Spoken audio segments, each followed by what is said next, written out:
Hi, hello, namaste everyone. I am Pramod Gujjo, your science educator from Gujjar Tutorials. In today's class, we are going to study the raw materials, the materials which are formed by NaCl, using NaCl as a raw material. ಇಲ್ಲೊಂದು word ಬರುತ್ತೆ brain solution ಅಂತ. What is brine solution? Brine solution means aqueous solution of NaCl. Aqueous solution of NaCl. NaCl ಅಂದ್ರೆ ಏನು?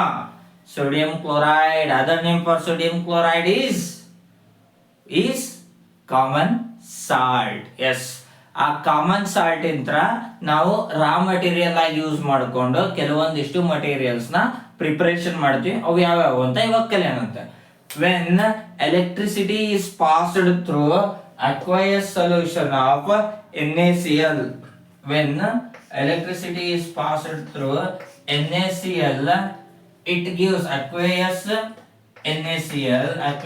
NaCl. It gives sodium hydroxide plus hydrogen plus chlorine. ಯಾವಾಗ ನಾವು brain solution ಅಥವಾ aqueous solution of sodium chloride through electricity pass ಮಾಡ್ತೀವೋ ಅವಾಗ ನಮ್ಗೆ ಏನ್ ಸಿಗತ್ತೆ? NaOH ಸಿಗತ್ತೆ. ಈ NaOH ನ ನಾವು ಯೂಸ್ ಮಾಡಿಕೊಂಡು ಬೇರೆ ಬೇರೆ ಮಟೀರಿಯಲ್ಸ್ ನ ಪ್ರಿಪೇರ್ ಮಾಡ್ತಾ ಹೋಗ್ತೀವಿ, which are useful in our day to day life. ಈಗ ಈ ಮೆಥಡ್ ನ ನಾವು ಕರಿತೀವಿ ಕ್ಲೋರ್ ಆಲ್ಕಲಿ ಪ್ರಾಸೆಸ್. ಎಂತ process? Chlor alkali process. Sir ಏನೋ ಹೆಸರು ಡಿಫ್ರೆಂಟ್ ಆಗಿ ಸರ್ ಹಂಗೆ ಕಿಟ್ಟು ಸರ್. ನೋಡ್ರಿ, ಈ ಪ್ರಾಡಕ್ಟ್ ಈ ರಿಯಾಕ್ಷನ್ ಅಲ್ಲಿ ಏನಾಗುತ್ತೆ ಅಂದ್ರೆ there will be the liberation of chlorine along with alkali, so it is called as chlor-alkali process. Sir, chlor-alkali ಅಂದ್ರೆ ಏನು ಸರ್? ಇದು alkali ಅಂದ್ರೆ ಏನು ಸರ್ ಅಂದ್ರೆ the bases which dissolve in water are termed as alkalis. ಯಾವ್ಯಾವ bases water ನಲ್ಲಿ dissolve ಆಗುತ್ತಲ್ಲ ಅದನ್ನ ನಾವು ಅಲ್ಕಲೀಸ್ ಅಂತ ಕರಿತೀವಿ. ಇಲ್ಲಿ NaOH ಇದೆ, it is a base which dissolves in water, so it is an alkali. The products are chlorine and alkalis, hence it is called as chlor alkali process. ನಿಮ್ text book ಅಲ್ಲಿ ಒಂದು diagram ಕೊಟ್ಟಿದ್ದಾರೆ. ಈ ತರ ಎರಡು graphite rods ಇರ್ತಾವ, ಹೌದಾ? ಇದನ್ನ ನೀವು ಬ್ಯಾಟ್ರಿ ಕನೆಕ್ಟ್ ಮಾಡಿರ್ತೀರಿ, ಹೌದಾ? ಸುಮ್ಮನೆ ಇದು ರಫ್ ಡೈಗ್ರಾಮ್. ಇಲ್ಲಿಂತ್ರ ಒಂದು ಇದು ಒಂದು 6 ವೋಲ್ಟ್ ಬ್ಯಾಟ್ರಿಗೆ ಕೊಟ್ಟಿರ್ತೀರಿ. ನೀವು ಎಲೆಕ್ಟ್ರೋಲೈಸಿಸ್ ಆಫ್ ವಾಟರ್ ಕಲಿಯುವಾಗ ಒಂದು ಪಾಯಿಂಟ್ ನಾನು ಹೇಳಿದೆ, ಏನ್ ಗೊತ್ತಾ? ಇಲ್ಲಿ ಹೈಡ್ರೋಜನ್ ಎಲ್ಲಿ ರಿಲೀಸ್ ಆಯ್ತು, ಕ್ಲೋರಿನ್ ಎಲ್ಲಿ ರಿಲೀಸ್ ಆಯ್ತು ಅಂತ ಕೇಳ್ತಾನ ಅವನು. ಸಿಂಪಲ್ ನೆನ್ಪಿಟ್ಕೊಳ್ರಿ, if we consider it as anode, positive charge ಇದೆ ಅಂತ ತಿಳ್ಕೊಂಡ್ರೆ ಇದನ್ನ ನಾವು ಕ್ಯಾಥೋಡ್ ನೆಗೆಟಿವ್ ಅಂತ ತಿಳ್ಕೊಂಡ್ರೆ, if it is anode, if it is cathode and we are having NaCl in it, aqueous solution of NaCl, after the electricity passed, this NaCl is breaking into NaOH, H2 and Cl. ಹೌದಾ? ಇಲ್ಲಿ ನಿಮಗೆ example question ಕೇಳಬಹುದು, hydrogen ಎಲ್ಲಿ release ಆಗುತ್ತೆ, chlorine ಎಲ್ಲಿ release ಆಗುತ್ತೆ ಅಂತ. Hydrogen ಎಲ್ಲಿ ರಿಲೀಸ್ ಆಗುತ್ತೆ, ಕ್ಲೋರಿನ್ ಎಲ್ಲಿ ರಿಲೀಸ್ ಆಗುತ್ತೆ ಅಂತ ನಾನು ಎಲೆಕ್ಟ್ರೋಲೈಸಿಸ್ ಆಫ್ ವಾಟರ್ ಮಾಡುವಾಗ ಹೇಳಿದ್ದೆ. ಏನ್ ಹೇಳಿದ್ದೆ?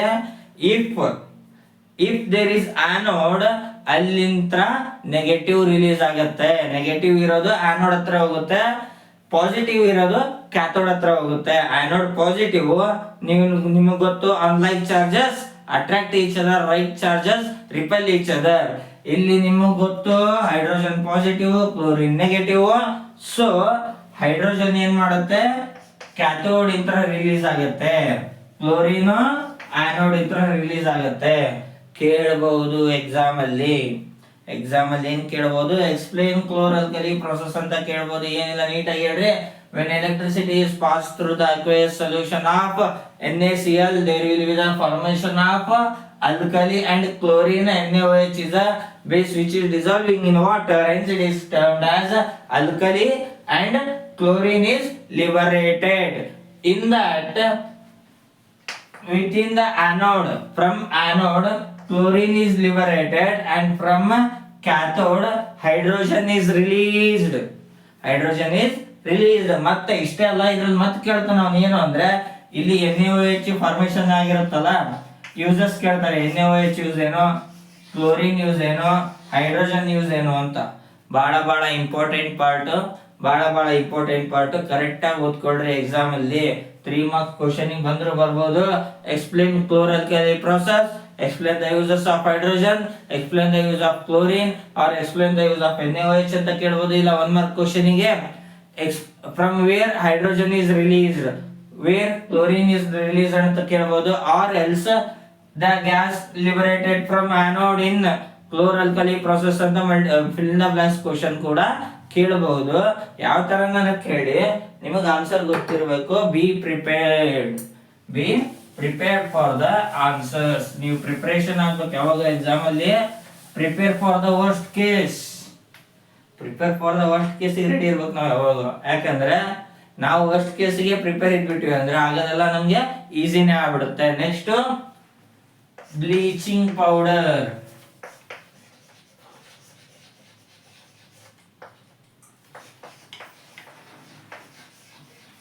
ನಾನು ನಿಮಗೆ ಲೆಸನ್ ಮಾಡುವಾಗ ಸ್ಟಾರ್ಟಿಂಗ್ ಹೇಳಿದ್ದೆ, ಆ ಜನರಲ್ ರಿಯಾಕ್ಷನ್ಸ್ ನಿಮಗೆ ಬಂದ್ಬಿಟ್ರೆ, ಬಂದ್ರೆ 40 to 60% ಆಫ್ ಚಾಪ್ಟರ್ ನಿಮಗೆ ಬಂದಂಗೆ ಲಾಸ್ಟಿಗೆ ಒಂದು 4 ಪಾರ್ಟ್ ಉಳಿತಾವು. ನೀಟಾಗಿ ಅದನ್ನ ಪ್ರಾಕ್ಟೀಸ್ ಮಾಡಿಬಿಟ್ರೆ ಮುಗೀತು ಅಂತ ಹೇಳಿದ್ದೆ. ಈಗ ಆ ಪಾರ್ಟಿಗೆ ನಾವು ಹೋಗ್ತಾ ಇದ್ದೀವಿ. Bleaching powder, washing soda, baking soda, next POP. ಇವೊಂದು 4 ಬರ್ತಾವೆ. ಇದನ್ನ ಯೂಸರ್ಸ್ ಪ್ರಿಪರೇಷನ್ ನೀಟಾಗಿ ಪ್ರಾಕ್ಟೀಸ್ ಮಾಡಿಬಿಟ್ರೆ ಸಾಕು. ಎಕ್ಸಾಮ್ ಅಲ್ಲಿ ಕ್ವಶನ್ ಬಂದೇ ಬರುತ್ತೆ. 1 ಮಾರ್ಕಿಗಾರು ಬರುತ್ತೆ, 2 ಮಾರ್ಕಿಗಾರು ಬರುತ್ತೆ, ಆರ್ ಎಲ್ಸ್ 3 ಮಾರ್ಕಿಗಾದ್ರೂ ಬರುತ್ತೆ. ಬಹಳ ಇಂಪಾರ್ಟೆಂಟ್. ಸ್ವಲ್ಪ ನಿಮ್ಮ ಕಾನ್ಸಂಟ್ರೇಷನ್ ನೀಟಾಗಿ ಕೊಟ್ಟು ಕೇಳಿ. Sir how is bleaching powder prepared ಅಂತ ಕೇಳ್ಬೋದು. Bleaching powder CaOH, calcium hydroxide through chlorine pass ಆದಾಗ. ಸರ್ ಈ ಕ್ಲೋರಿನ್ ಎಲ್ಲಿತ್ತು ಸರ್? ನಾವು ಆಗ್ಲೇ ಹೇಳಿದ್ವಲ್ಲ, ಕ್ಲೋರ್-ಆಲ್ಕಲಿ ಪ್ರೊಸೆಸ್ ಒಳಗೆ ಏನೇನ್ ಲಿಬರೇಟ್ ಆಗಿತ್ತು? Chlorine, NaOH, next hydrogen liberate ಆಗಿತ್ತು. ಹೌದಾ? ಅಲ್ಲಿ ಸಿಕ್ಕಿರೋ ಕ್ಲೋರಿನ್ ಇಂದ ನಾವೇನ್ ಮಾಡ್ತೀವಿ? ಆ ಕ್ಲೋರಿನ್ ನ ಕ್ಯಾಲ್ಸಿಯಂ ಹೈಡ್ರಾಕ್ಸೈಡ್ ಥ್ರೂ ಪಾಸ್ ಮಾಡ್ತೀವಿ. ಕ್ಯಾಲ್ಸಿಯಂ ಹೈಡ್ರಾಕ್ಸೈಡ್ ಇನ್ನೊಂದು ಹೆಸರೇನೋ ಸ್ಲೇಕ್ಡ್ ಲೈಮ್. ತಲೆಯಲ್ಲಿ ಇಟ್ಕೊಳ್ಳಿ, ಬಹಳ ಇಂಪಾರ್ಟೆಂಟ್. ಸರ್ ಇದನ್ನ ಕೇಳ್ತೀರಿ ಸರ್, ಕ್ಯಾಲ್ಸಿಯಂ ಹೈಡ್ರಾಕ್ಸೈಡ್ ಅಂತ ನೆನ್ಪಿಟ್ಕೊಂಡ್ರೆ ಸಾಕಲ್ವಾ? ಸಾಕು, ಕ್ಯಾಲ್ಸಿಯಂ ಹೈಡ್ರಾಕ್ಸೈಡ್ ಅಂತ ನೆನ್ಪಿಟ್ಕೊಂಡ್ರೆ ಸಾಕು. ಆದರೆ ಎಕ್ಸಾಮ್ ಒಳಗೆ write the formula of slaked lime ಅಂತ ಕೇಳಿದ್ರೆ ಏನ್ ಮಾಡ್ತೀರಿ? ನೆನ್ಪಿಟ್ಕೊಳ್ಳೋದು ಕಷ್ಟ ಆಗುತ್ತೆ. ಹಾಗಾಗಿ ನೀವು ಚಾನ್ಸ್ ಸಿಕ್ಕಲ್ಲ ಸ್ಲೇಕ್ಡ್ ಲೈಮ್, ಕ್ವಿಕ್ ಲೈಮ್ ಅಂತ ತಲೆಯಲ್ಲಿ ರಿಜಿಸ್ಟರ್ ಮಾಡ್ತಾ ಹೋಗ್ಬಿಡ್ರಿ. So it will be easy. Product ಏನ್ ಸಿಗುತ್ತೆ? CaOCl2. ಇದನ್ನ ನಾವು ಬ್ಲೀಚಿಂಗ್ ಪೌಡರ್ ಅಂತ ಕರಿತೀವಿ.